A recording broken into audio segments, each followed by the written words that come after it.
mbokki Sénégal man Ahmadou Diop seen fidèle chroniqueur hebdomadaire ak seen serviteur mooy waxtaan ak yéen ci sunu waxtaan wi ñuy tuddee xew-xew réew mi nga xam ne maa ngi leen ko fas yéene defal talaata bu nekk bu ma fi yàlla bàyyee bu leen fi yàlla bàyyee à partir de 17h GMT heure de Dakar soit 19h heure de Paris xam ngeen ko dut leen ko jaawatle ñu leen koy defal à travers les ondes de notre radio Sunu Kër FM la première radio panafricaine nekk ca Californie muy sunu radio exceptionnel bu mag bi de renommée internationale kon xam ngeen ne tey talaata 23 mai 2017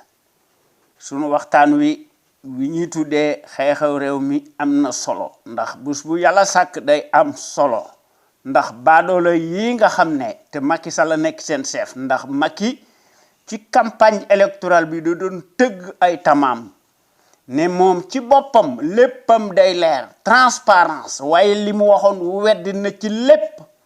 ndax juróomi at yii passé dagg sante moo fi nekk beew tëj kaso lépp lëndëm kurus opacité manifeste ci lépp parodie référendaire moo fi nekk ndax parodie référendaire lañ fi gis boo xam ne ay cirque la woon lëndëm kurus ay fénineen la maanaam par jour la sax parce que ci référendum fourre-tout boo xam ne mandat bu Macky Sall daf koo garder référendum boobu bokku ci kon Macky dafa wor kon kooku bànneexam rek ci la nekk kon lëndëm kurus moo fi nekk maanaam Macky dañuy tardel ndax fii mu nekk Macky Sall dafa tripatouiller constitution moribonde bi mu gën a dellu ginnaaw kon amul lenn loo xam ne moo ci leer te sàcc bi dafa bari ci Europe ak ca biir réew ma loolu moo fi am ndax Macky depuis juróomi at weddi ay kàddoom ci la dëkk guddi ak bëccëg ci fen la dëkk di wor mu ànd ko ay dagam ñu koy daganal bëgg fee indi musiba Macky di envoyer au charbon ses mercenaires alimentaires yoo xam ne xaalis bi mi ngi koy sàcc ci caisse noire bi nga xam ne le régime présidentiel c'est une indignité c'est du totalitarisme c'est totalement illégal amut fenn foo xam ne sénégalais yi wate nañ ko ci 1963 nga xam ne ñu def ko par voie référendaire dañ ko retoqué tout simplement waaye li fi nekk moo fi nekk dara jógu ci te gis nañ ko ci parodie référendaire yi nga xam ne ci mars 2016 nga xam ne mandat présidentiel bu Macky Sall bokku ci kon parodie référendaire lañ fi gis di fen di jalgati ndax l'avis du conseil anticonstitutionnel mënta engager le président de la République c'est dafa nekkoon lu dul un avis consultatif waaye loolu dafa nekk une loi kooku c'est du totalitarisme kon régression lañ fi gis un terroriste ségrégationniste lëndëm kurus liberticide lañ fi gis ku beew noonu ngoy def kon Macky day monopoliser toute la presse cartélisée ndax muy confisquer la démocratie et les libertés de conscience fondamentales waaye comme d'habitude yéen waa Sénégal ak sénégalais ak sénégalaises yi nekk ca biir réew ma ak sénégalais ak sénégalaises yi nekk ci bitim réew noo ngi leen di sant ak di leen gërëm di leen sargal ci déglu bi ngeen nuy déglu bàyyi seen yitte yépp kon gàcce ngalama yéen waa Sénégal noo ngi nuyu aussi sunu auditeurs yi ak sunu auditrices yi góor ak jigéen mag ak ndaw fàttewunu kenn noo ngi sant aussi les intervenants yi nga xam ne wax dëgg yàlla kenn demul ñu des ndax gor yi bu ñu def seen waxtaan dañ ci indi un décryptage massif des analyses politiques de haut niveau remarquable boo xam ne totalement époustouflante ñu koy def en toute conscience nga xam ne gor yooyu dañoo am un esprit alerte ndax li ñu xalaat dañ koy wax bu leer naññi te doon ko xomtoo ndax duñ ci def benn compromission ni d'aucune complaisance nga xam ne ñu koy wax sur la chose publique loolu mooy dëgg loolu mooy gor loolu mooy patriote ndax gor yi nga xam ne ñoo nekk le meilleur sentinelle ci Sénégal bu ñu def seen waxtaan ñu tuddee ko l'info autrement ñu koy def altine ak alxames à partir de 16h ñu koy def su fekkente ne bi am na lu exceptionnel nga xam ne gor yooyu wax dëgg yàlla bu seen waxtaan woowu pare ñu tollanti samedi bu nekk ci loolu la ñu nekk ñu def beneen waxtaan ñu tudde ko en toute objectivité loolu doyut dimanche bu nekk ci loolu la ñu nekk ñu indi beneen waxtaan ñu tudde ko la voix des jeunes maanaam baatu ndaw ñi ak yoonu ndaw ñi kon gor yooyu wax dëgg yàlla amel na leen njukkal ndax gor yooyu seen wax dafa am njariñ ndax dañ ci indi analyse politique remarquable ci sur tous les sujets yoo xam ne ndax waxuñu rek ci politique ci faits divers yi ak l'actualité internationale ak ci santé bi ak ci lépp bàyyiwun dara les faits divers y compris nga xam ne jàngkat yu mag lañu ndax dañ ciy indi des réflexions remarquables yoo xam ne ñu ngi koy tabal ci boppu sénégalais yi à travers les ondes de notre radio Sunu Kër FM la première radio panafricaine nekk ca Californie muy sunu rajo exceptionnel bu mag bi de renommée internationale bu loolu waaye ñun ñi nga xam ne ñoo nekk ci conscience patriotique pour le changement xam sa réew bëgg sa réew jëriñ sa réew du nu tàyyi ndax feek baadoolo yi ñi ngi nekk ci ndëngte ñu leen di jubanti ndax yorunu paaka yorunu gobar waaye Macky dafa bëgg am lépp ndax Macky veut à la fois l'argent et le beurre de l'argent nga xam ne Macky day tere lépp ndax Macky dafa bëgg a sévir ci lépp te loolu duñ ko nangu te dañuy lankandaare ndax la liberté dafa nekk loo xam ne dafa am njariñ li nu bëgg mooy un contre-pouvoir contradiction am gor yi nga xam ne ñoo nekk ca biir réew ma ak gor yi nga xam ne ñoo nekk des sénégalais ou des sénégalaises nga xam ne fu ñu mën a nekk ci adduna bi dañoo war a bu ñu amee lu ñuy wax dañ koy wax bu leer naññi ci loo xam ne kenn waru leen a maanaam di leen saaga wala ngeen di tëj kaso li nu bëgg mooy un état de droit boo xam ne dañ ko bëgg restaurer ndax li fi amoon kus néew jóge ne fii ndax tey jii la waalo gën a aay ndax Macky dafa wedd ay kàddoom ci lépp te gis nañ ko ci ay discours am yi nga xam ne daf koo def ci place de l'Obélisque moo doon naqarlu ndëngate gii nga xam ne moo fi nekkoon alors que moom ci boppam Abdoulaye Wade daf koo jig ndax Macky dafa sàcc milliards yu bari nga xam ne ñu koy peindre sur des oripeaux victimaires kon Macky jigunu waaye nag Abdoulaye Wade jig na ko loolu mooy wane ne sans la liberté on ne peut rien construire de bon ni de solide waaye Macky ci loolu la nekk ndax Macky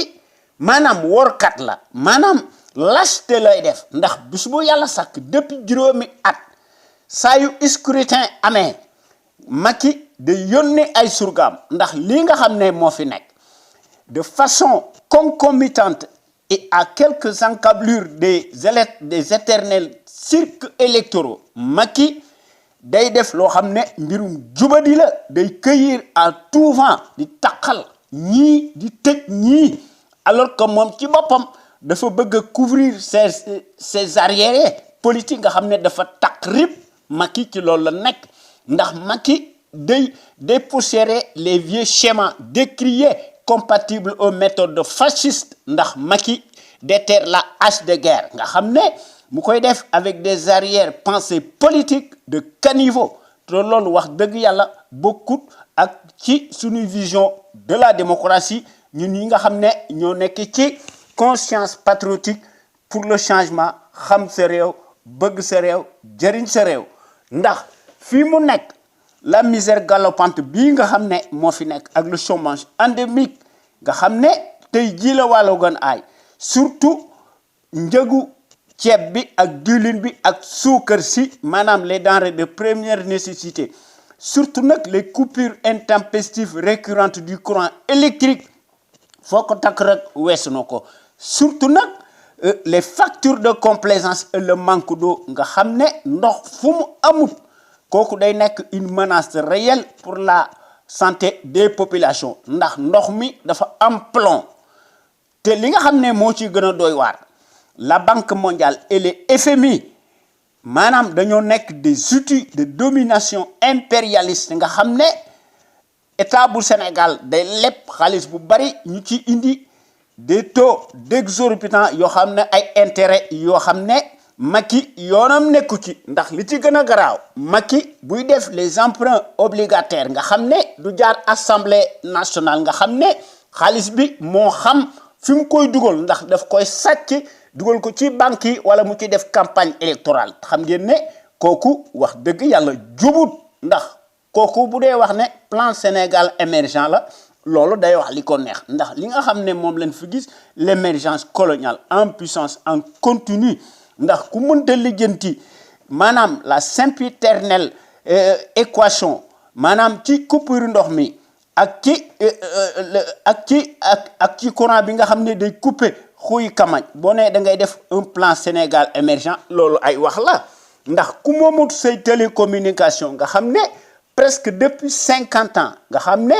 Sénégal ne am na indépendance nga xam ne daanaka mat na 60 ans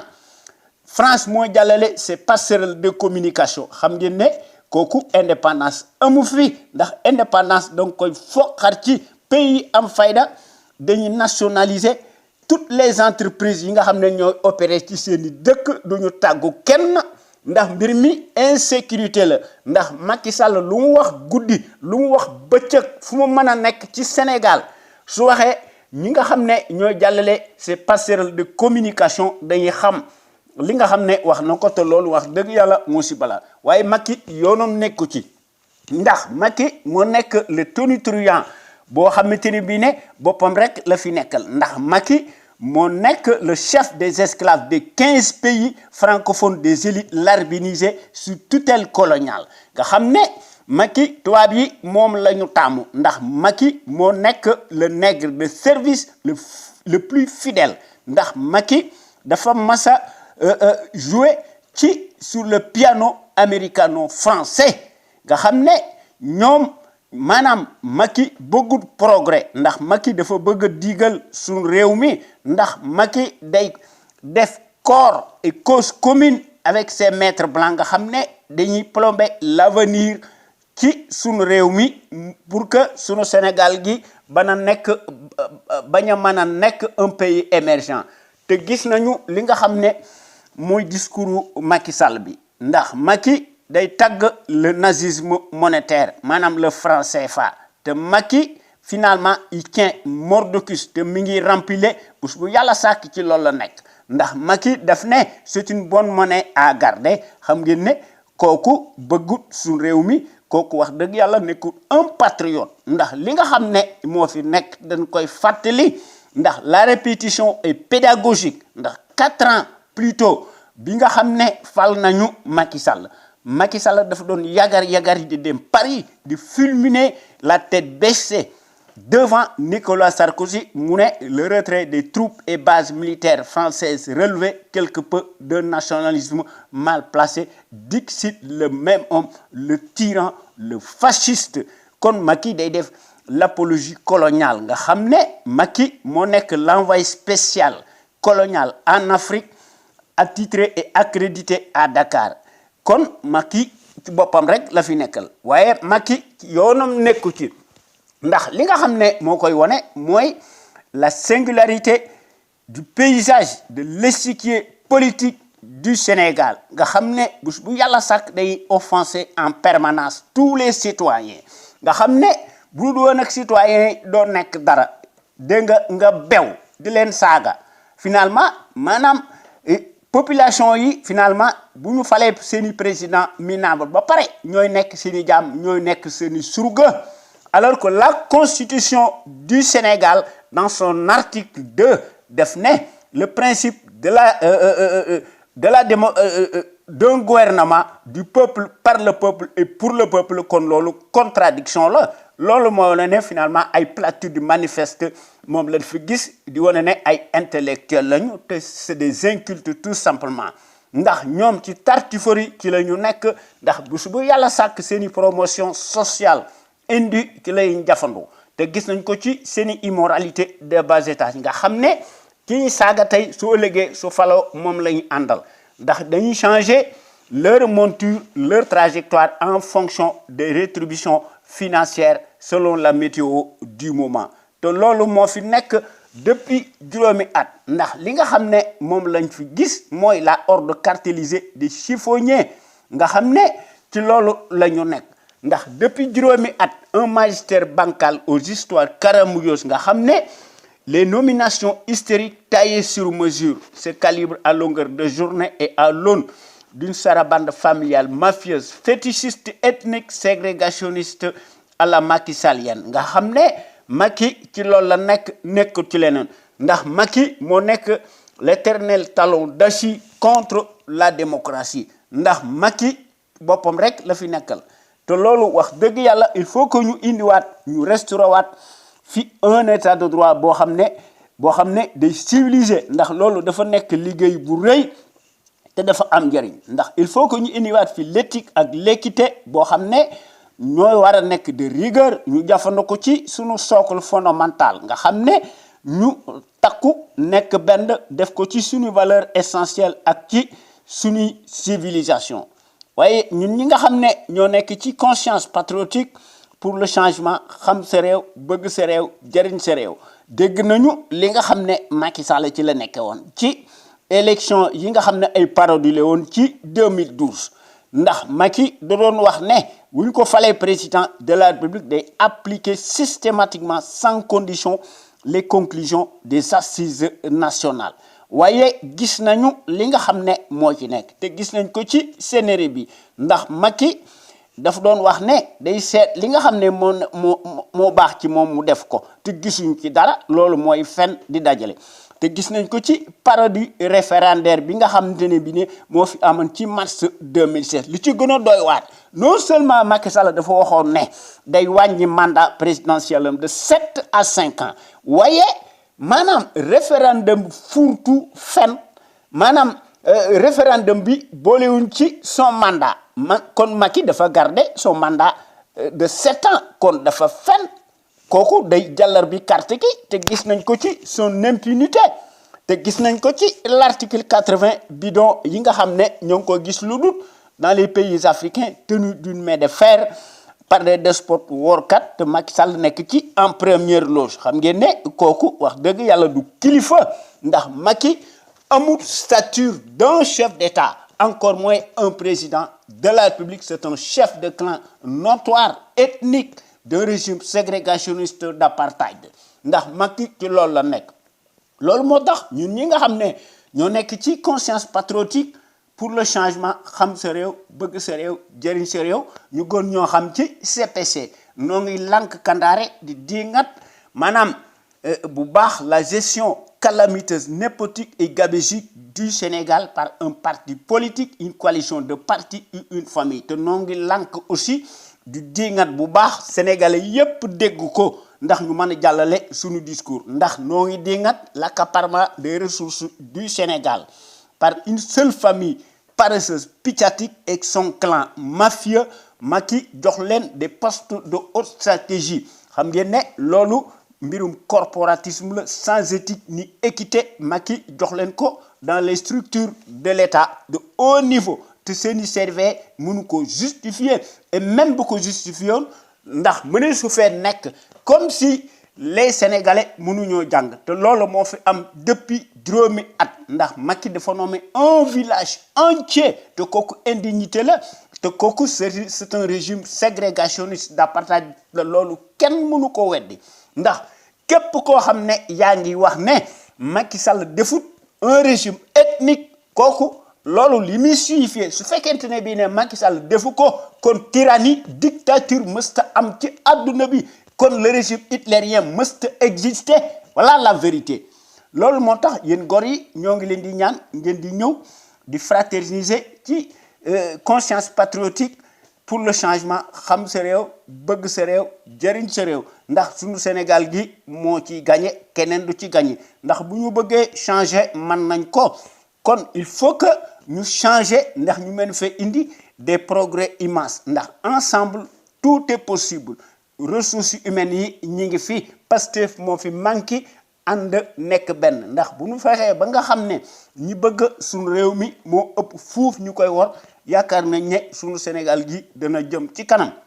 ndax ñun ñi nga xam ne ñoo nekk ci conscience patriotique pour le changement xam sa réew bëgg sa réew jëriñ sa réew bokk nañ ci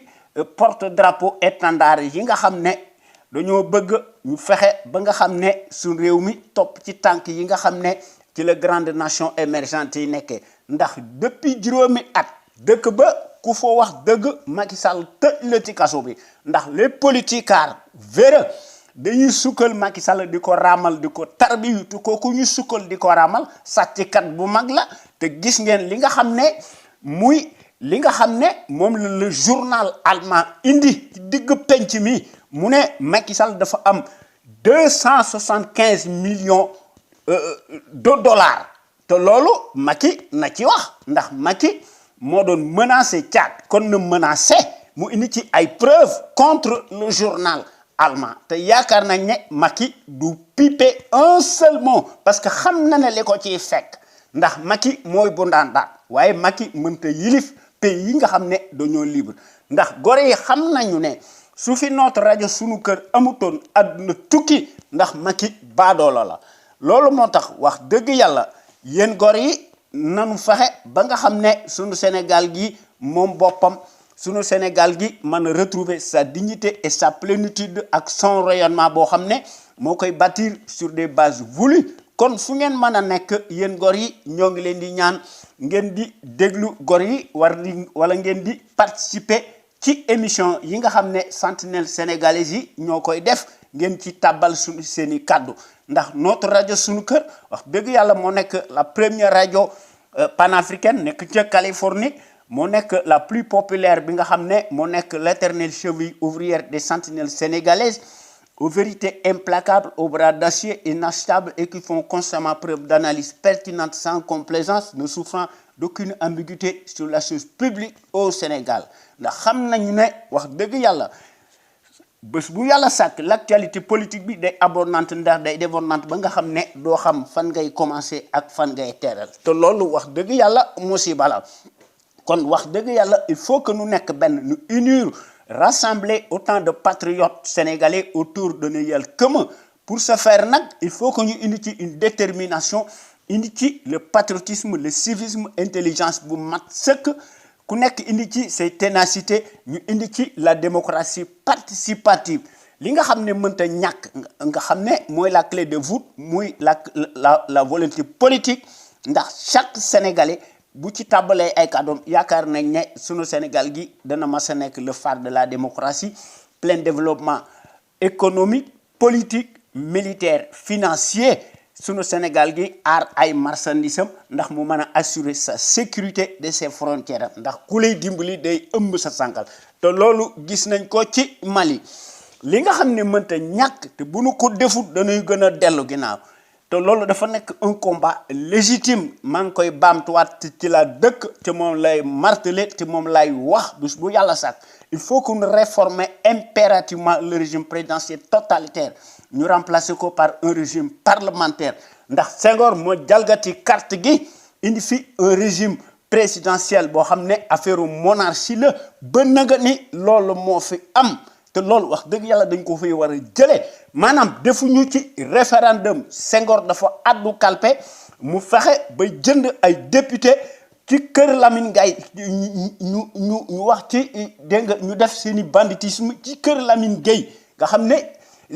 les députés dañ leen di jënd maanaam des députés corrompus ñu indi fi un régime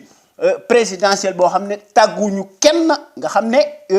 présidentiel maanaam sénégalais yi defuñu ci référendum kooku indignité la c'est une imposture te kooku wax dëgg yàlla il faut que ñu tabaxaat suñu dëkk bi indi fi des principes démocratiques et des institutions fortes inviolables respectées par l'ensemble des patriotes sénégalais imbus de la fibre d'honneur ndax ñu mën fee indi une bonne gouvernance irréprochable ak un état de droit boo xam ne président de la république duutu mas a nekk le personnage central boo xam ne mooy tëj mooy tijji mooy décider à la place de tout le monde te kooku vraiment c'est une indignité kooku maanaam totalitarisme moo ko raw te loolu dafa nekk une tâche primordiale boo xam ne il faut que ñu def ko te il faut que ñu fexe ba indi les conditions obligatoires boo xam ne ndax ñu mën a def une véritable bonne gouvernance économique saine transparente attentive boo xam ne day seet les seuls intérêts nationaux légitimes incessibles nga xam ne moo baax ci suñu réew mi pour toutes ces raisons nag il faut que ñu teg ci suñu bopp réew mi de véritables sentinelles sénégalaises impartiales charismatiques boo xam ne dañ ci indi une dynamique pérenne boo xam ne dañ ci indi une impulsion ndax ci loolu il faut que ñu cultiver fi le patriotisme le civisme la démocratie ndax justice sociale am fi l'éthique ak l'équité l'unité nationale am fi sécurité am fi sans lesquelles dara mënta xew ndax wax dëgg yàlla ñun ñi nga xam ne ñoo nekk ci CTC ci loolu la ñu mas a wax suñu bëggee suñu réew mi mu jub ñu teg fi ay gor il faut que ñu rehausser l'étendard de nos valeurs pour cela nag nous devons nous inspirer maanaam ñu taataan ci dans le trésor inestimable de nos valeurs hommes d'honneur yi nga xam ne c'est des hommes soufis yoo xam ne jàngkat yu mag lañu te kenn daqalu na jàng ñu jàngale seeni xam-xam ci sunu daara yi ak ci sunu université yi ak ci sunu collège yi te aussi il faut que ñu cultiver fi le civisme chez les populations ndax le civisme moo nekk le réflexe décent de tout citoyen responsable qui a sa place dans la société ndax le civisme mooy impliquer le savoir-faire et la civilité lorsqu'il s'agit de la chose publique ndax en tant que citoyen à part entière soo am ay droit da nga war a am ay devoir waaye classe bu Macky Sall gi yaakaar nañ ne ay droit rek la ñu am te loolu wax dëgg yàlla kenn dutu ko jaawaatle ndax notre rajo sunu kër bi nga xam ne wax dëgg yàlla moo nekk la première rajo panafricaine nekk ca Californie moo nekk la rajo la plus crédible par son patriotisme actif ndax sunu rajo bi dafa am des qualités exceptionnelles à l'infini ndax la qualité est avant tout un état d'esprit qui vise à l'excellence yokkute am fi ci jëf ak ci jikko woon ko askan wi bu leer naññe nga xam ne kenn du ko warante te góor yépp xam nañu ne sunu rajo bi loolu loo am ak góor yi nga xam ne ñoo nekk des sentinelles sénégalaises yoo xam ne wax dëgg yàlla seen kàddu bu jibee dañ koy wax librement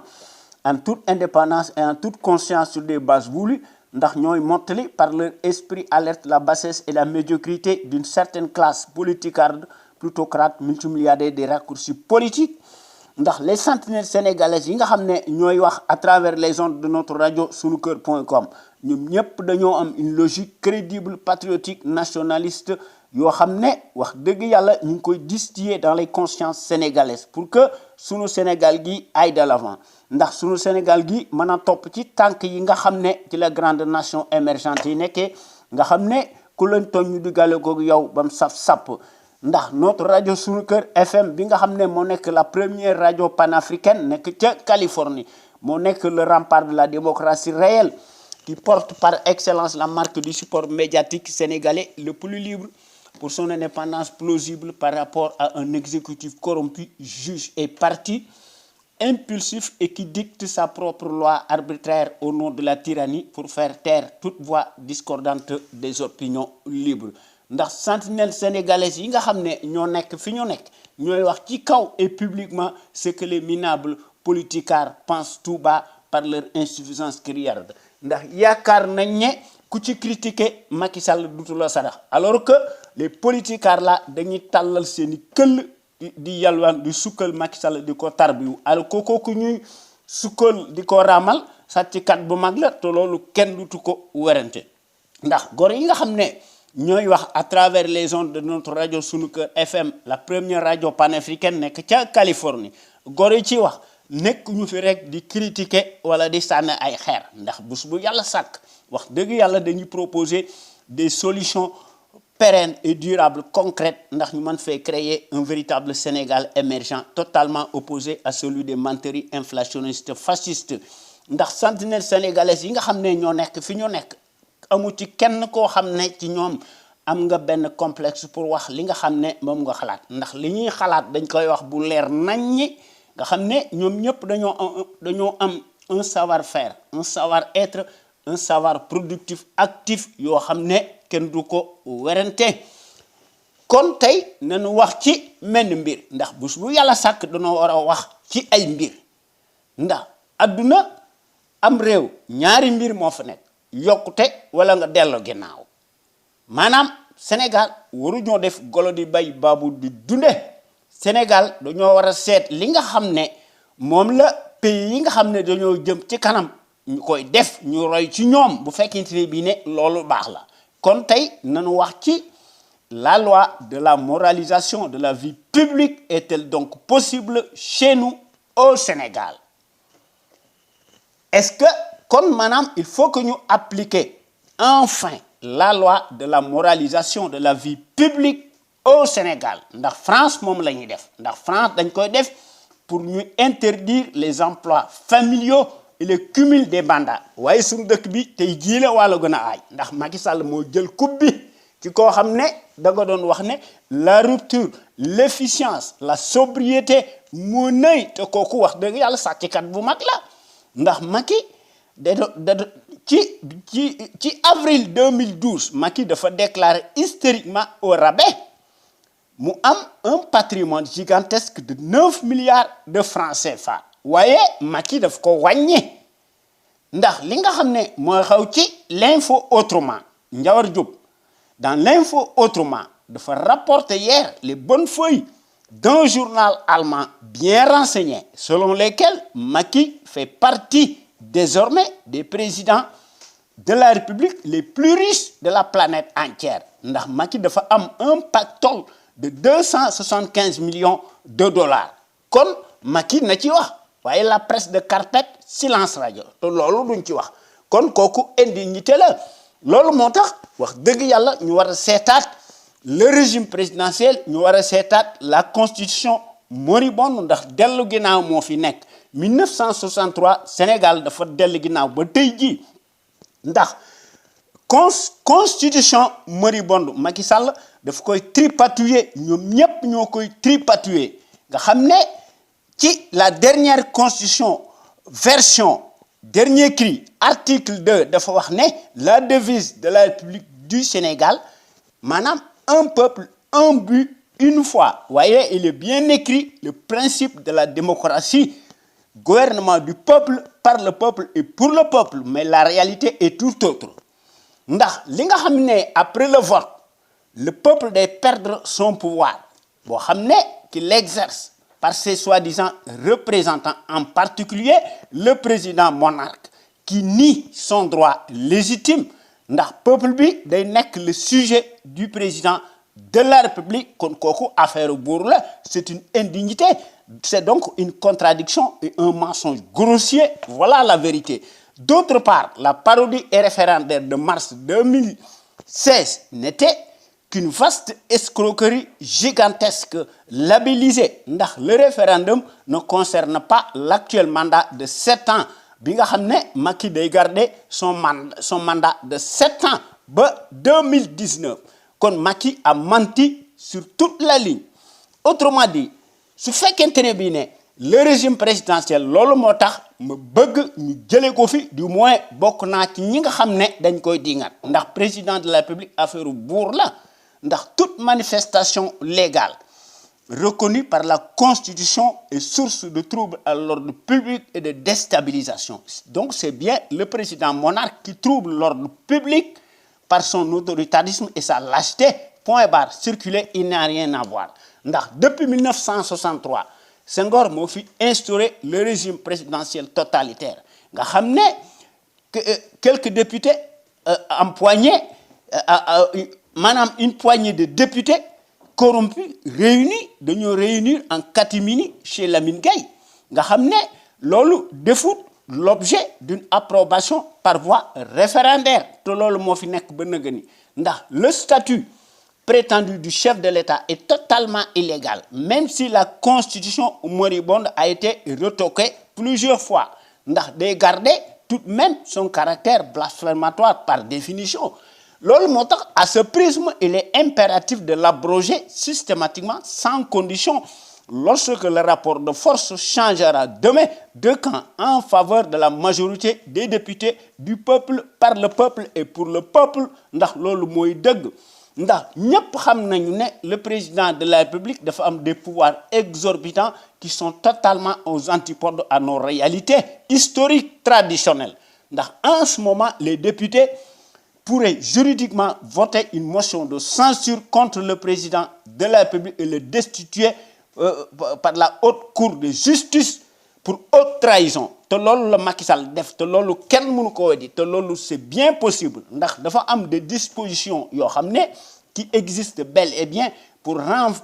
renverser le président en cas de haute trahison te loolu la Macky Sall def ndax un fonctionnaire si riche n'est pas synonyme de patriotisme surtout ci koo xam ne démb yoroo dara kon Macky dañ ko war a destituer te loolu wax dëgg yàlla dafa nekk une légalité boo xam ne kenn dutu ko jaawaatle ndax Macky ci campagne électorale bi daf doon indi sa musique muy wax ci rupture efficiente sobre et transparente mu def ko comme tempo waaye depuis lors beaucoup d'eau a coulé sous les ponts ndax le résultat des courses s'est transformé en totale opacité par l'arbitraire et la tyrannie notamment les cartes biométriques yoo xam ne d'après certaines informations que nous avons reçues nga xam ne dafa mel ni que Macky day xaar ba nga xam ne les cirques électoraux am na ci le mois béni des submersions mu jog ko jàllale kon mbir mi am na lu ciy lëndëm ndax soow mi kon am na lu ciy lëndëm waaye manifestement le pouvoir actuel apocalyptique n'a que des intentions peu orthodoxes pour organiser des parodies électorales à l'infini te gis nañ ko ci cirque électoral bi nga xam ne Macky def na ko ci référendum fourre-tout dëmm loolu mooy wane ne il y a fort à parier que dans l'hypothèse boo xam ne finalement def nañu maanaam la loi bi nga xam ne moom la France di def maanaam ñu seet la loi une moralisation kooku vraiment il faut que mu nekk dafa war a nekk une mesure volontariste boo xam ne dañ koy def nga xam ne Sénégal dañ koy def du am benn entrave nga xam ne du am benn entrave waaye li nga xam ne moo ci nekk loolu buñ ko defee day nekk un vacarme ubuesque cataclysmique survoltant boo xam ne mooy sévère avec un grand C majuscule boo xam ne finalement day nekk en grandeur nature sismique boo xam ne day créer absolument un effet boomerang pire qu'une bombe à fragmentation hystérique exceptionnelle généralisée au sein de la gérontocratie plutocrate, y compris même toute la classe politique sénégalaise, voire même day nekk un tremblement de terre boo xam ne de 7 sur 7 que compte l'échelle de Richter au plus haut sommet de l'État. Regardez mon doigt Macky Sall xam na ko waaye loolu yaakaar nañ ne Macky du ko def ndax xam nañ ne lu ko ciy fekk ndax dans notre pays étrange et à la renverse on parle de tout sauf sur cette question vitale pour assainir les affaires de la cité. Qu'on halte au matraquage financier politico-médiatique tendant à phagocyter les libertés de conscience pour inverser les rôles et travestir la vérité sur un régime de brigandage en totale déliquescence qui va de dysfonctionnement en pis ndax loolu moom lañ fi gis ndax le nihiliste en chair et en os pègre prédateur ségrégationniste négationniste ethnique d'apartheid s'est bien métamorphosé en piètre vendu est arrivé par effraction au pouvoir à cause des esclandres de ces milliards de francs CFA yoo xam ne Macky daf ko sàcc dans la poche du contribuable sénégalais absolument dévalisé qui tire le diable par la queue que Macky se le tienne pour dit, n'est-ce pas? On se demande pourquoi Macky Sall bi nga xamné dafa autoproclamé à la face du monde mu né moo nekk le parangon de la rupture Macky de rechigner à appliquer à la lettre la loi de la moralisation publique pour interdire aussi les emplois fictifs et le cumul des mandats. C'est parce que Macky mënta scier la branche sur laquelle il est tacite ndax mom ci bopam dafa jubadi ndax kon les masques commencent à tomber peu à peu ndax Macky se fait élire sur la thématique du changement pour que tout change alors que rien ne change si ce n'est le changement dans la continuité nga xamné ay reniement len fi gis ak ay renoncements yo xamné sont devenus des habitudes mortifères chez tous les nègres de service qui n'ont jamais de parole ndax rien n'est fait puisque depuis 5 ans la rhétorique de caniveau et les rétropédalages en continu constituent irrémédiablement la charpente du régime tortionnaire bo xamné moy séviru comme mode opératoire ndax Macky ci lolo nek ndax le flibustier bi nga xamné qui n'a la moindre parcelle de déontologie s'adjuge sordidement par sa lâcheté la qualité de conseiller n'est pas le payeur. Autrement dit, un fonctionnaire politique incroyablement engraissé,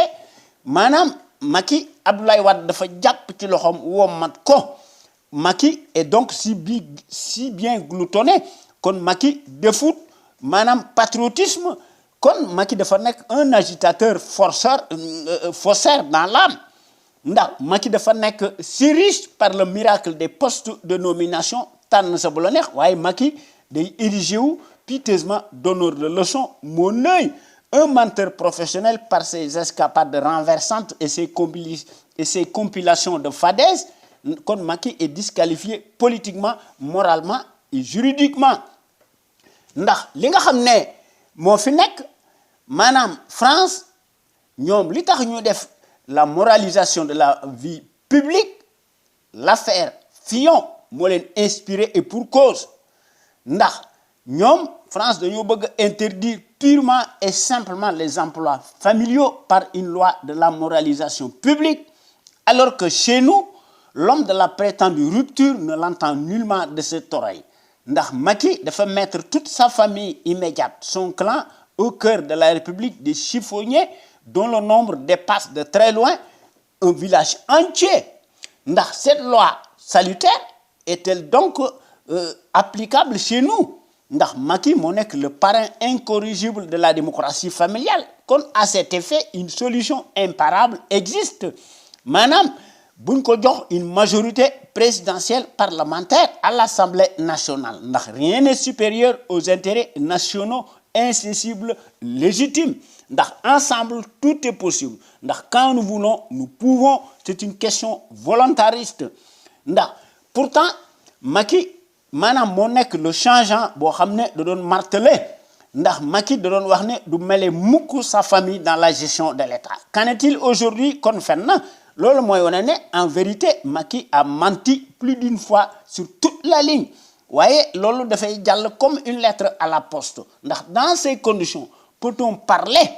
de régalien, d'éthique, d'équité, de droiture dans un état de droit civilisé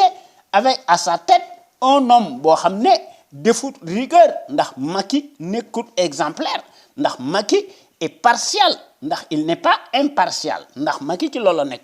ndax Macky il se dédie nga xamné plus il en met des couches tordues plus ça passe et mieux c'est te lolo lañ fa gis ndax certes le changement radical générationnel est salutaire mais tant que la constitution bancale dans notre pays qui est sous tutelle coloniale nekkulul un écran de fumée ne sert en définitive qu'au système bien élaboré tel qu'il est conçu dans son fondement gagne toujours puisque le président de la République demeure la personne charnière bo xamné moy imprimer sa marque qu'on le veuille ou non qui contrôler les médias moy contrôler tous les citoyens et tout le pays ndax lool mo fi am te du Sénégal rek ndax en effet le traître bouffon encombrant ses vertus immanquablement nga xamné Macky ci rapine politique ci la nekk mu koy def par son naissance nga xam ne le personnage curieux atypique a décidé de ne pas renvoyer l'ascenseur à ceux qui l'ont mis à l'envers du décor maanaam sénégalais yi nga xam ne ñoo ko fal te bokk nañ ci par suñuy étourderie massive généralisée croit pouvoir garder le pouvoir par des mécanismes répréhensibles c'est lamentablement converti en garde-manger nga xam ne Macky dafay signer tout azimut de façon récurrente nga xamante ni bi ne Macky ci loolu nekk ndax Macky des accords de défense lay def colonial mu koy def avec les puissances de feu en échange nag mu mën a indi di dekkal la monarchie présidentielle boo xam ne mi ngi tourner à plein régime au Sénégal kon il s'agit bien des traités de protectorat français qui ont été signés entre Macky Sall le larbin à la France entre les deux tours muy ci les deux tours yi nga xam ne élection France dafa nekkoon ci ay élection ci 2012 waaye Macky pour satisfaire à la demande totale de ses parrains qui sont tous revigorés nga xam ne Macky da leen a jox un satisfecit total en guise de gage le pantin il rajoute nécessairement la présence permanente militaire américaine qui rappelle étrangement le traité Kinsey dans le canal de Suez en 1945 nga xam ne Roosevelt moo ko signé ak Abdel Aziz Saoud le monarque autoproclamé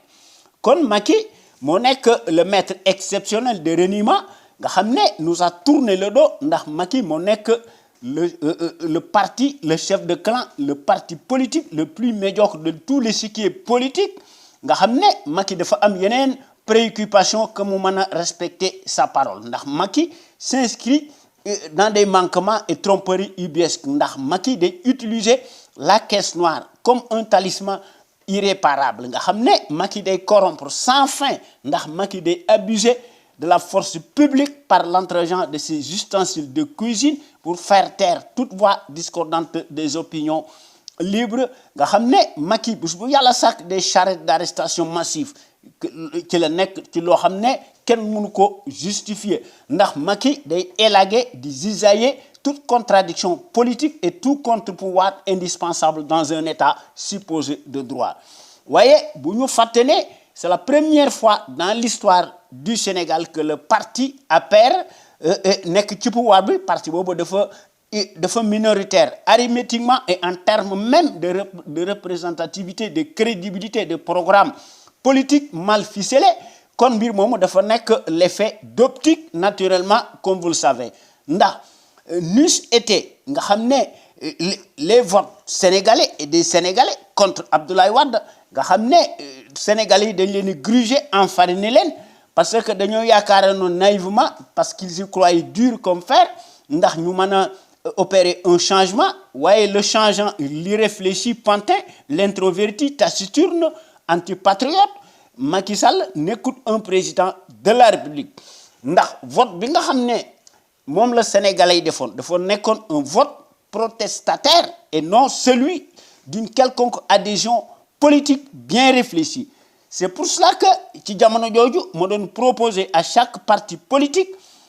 pour marquer seeni différence de sorte que ñoom ñu dem ci assemblée nationale boo xam ne day nekk une assemblée nationale composite nga xam ne ku nekk mën a mesurer ta force publique au lieu que ñu nekk des moutons de panurge assimilables à des bëkk-nekk fidèles captifs malléables taillables à merci pour un sou et pour les pantalonnades et les déshonneurs d'un voleur capitonné en l'occurrence Macky Sall mi nga xam ne dafa nekk un chef de groupe qui s'arroge allègrement et piteusement ndax Macky est juge et parti pour avoir menti sur toute la ligne sans vergogne te Macky doon promettre ne finalement bu ñu ko falee président de la République de soumis sa casquette de secrétaire général nga xam ne duutu jiite le parti politique cliniquement clanning muy l'APR te gis nañu fenn yi nga xam ne moo ci nekk kon Macky moo nekk l'étrange mascotte boo xam ne dafa am une curieuse conception particulière sur l'émergence du Sénégal ndax Macky day défendre orbi et urbi le nazisme monétaire bi nga xam ne muy le franc CFA nga xam ne Macky mbir moomu moo nekk le cheval de Troie de Macky Sall ndax Macky ne s'arrête pas là parce que Macky day octroyer toutes les parts de marché sans appel d'offres mu koy jox aux entreprises coloniales nga xam ne dañuy foqar ci di addu kalpe te gis nañ ko ci Orange ak ci télécommunication bi ndax Macky aussi day détourner les deniers de l'État boo xam ne day nekk un pactole boo xam ne day nekk un butin de guerre boo xam ne comme système de gouvernance bancale kon pour cet homme le plan Sénégal émergent passe se conçoit par la corruption, la transhumance ou le transvasement forcé à l'encontre de ceux qui lui font de l'ombre kon Macky ci loolu la nekk nekkul ci leneen ndax Macky moo nekk le pédigré et l'inimitable pylône farandole de la France-Afrique boo xam ne ndax Macky moo nekk le temple des despotes africains l'arbinisé tous sont dressés en coupe réglée nga xam ne dañoo nekk des moutons tondus alignés pour les causes de l'expansionnisme outrageant kon sur ce postulat bi nga xam ne mooy collé à la peau bu Macky Sall ndax finalement Macky Sall maanaam Macky Sall moo nekk l'estampille abjurée en girouette boo xam ne day briller incontestablement dans un embryomanie démentiel par ses tirades spectaculaires nga xam ne ay pirouettes incongrues ci la nekk mu koy def à travers sa presse de servitude interposée enferrée promptement machinal matelassé n'obéit qu'au doigt et à l'œil du tyran fasciste enveloppé sous le sceau de rouleau compresseur kon Macky moo nekk l'unique secret boo xam ne ci la nekk ndax notamment sur le pétrole et gaz de notre pays Macky day continuer di ko brader di ko jox à sa clientèle américano-française et à travers laquelle Macky di ériger wu complaisamment son rôle de champion pion le plus invétéré de la bande de dictateurs dociles qui sont tous connus nga xam ne ay génuflexion ci la ñu nekk face à leur maître auquel nga xam ne dañ koy pétrel pitoyablement allégeance depuis les indépendances formelles de pacotille à nos jours ndax le mensonge grossier parmi tant d'autres dafay jàll comme une lettre à la poste ndax Macky ci scandale ci la nekk ndax Macky scandale yi dafa bari ba nga xam ne kenn dutu ko jaawaatle ndax Macky moo nekk le menteur professionnel profanateur dans l'âme boo xam ne qui s'est travesti multimilliardaire boo xam ne dafa ko am dans des conditions scandaleuses par les raccourcis politiques ndax Macky da ciy def une couche épaisse tordue te gis nañ ko ci référendum bi nga xam ne wax dëgg yàlla Macky dafa wedd ay kàddoom ci koo xam ne da nga doon wax ne da ngay jël sa mandat jële ko juróom-ñaari at ba juróomi at te gis nañu li nga xam ne moo ci nekk ndax mbir mi nekkutoon lu dul maanaam une parodie référendaire boo xam ne Macky dafa garder son mandat de 7 ans ci loo xam ne Assemblée nationale benn avis consultatif dong la am waaye l'avis consultatif finalement force de loi la kon Macky dafay jalgati kon finalement li nga xam ne daal moo ci nekk maanaam dañoo am affaire maanaam avec un faussaire félon boo xam ne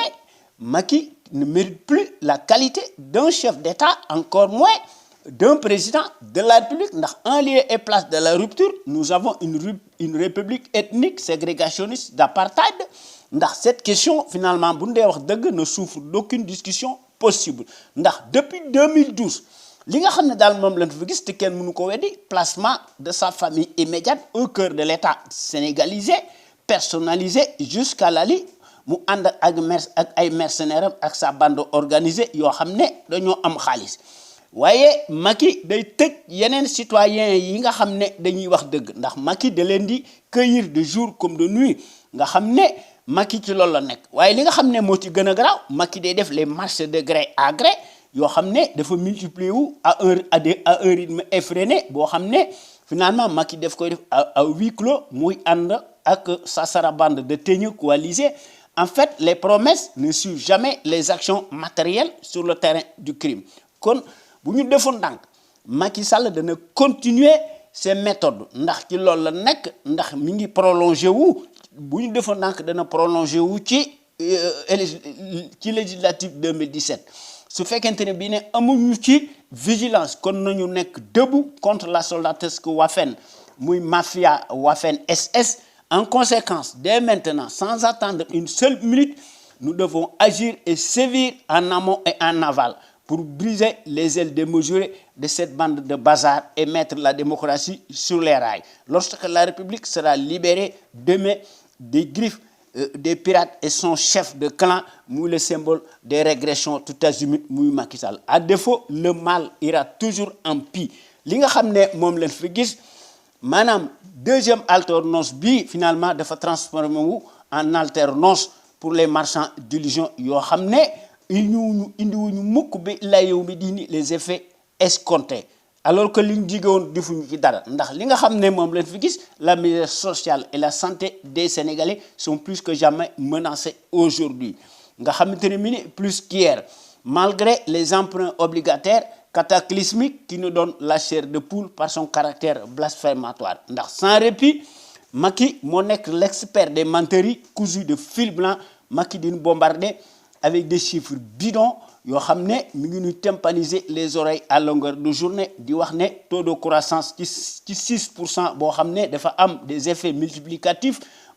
ci koo xam ne kenn gisul la matérialité des faits sur le terrain nga xam ne Macky ci loolu la nekk. loolu moo tax citoyens sénégalais, chers citoyennes sénégalaises de l'intérieur comme de l'extérieur, comme vous le savez, nous vivons tous, hélas, depuis le regrettable soir triste et historique, soir du 25 mars 2010, une période cruciale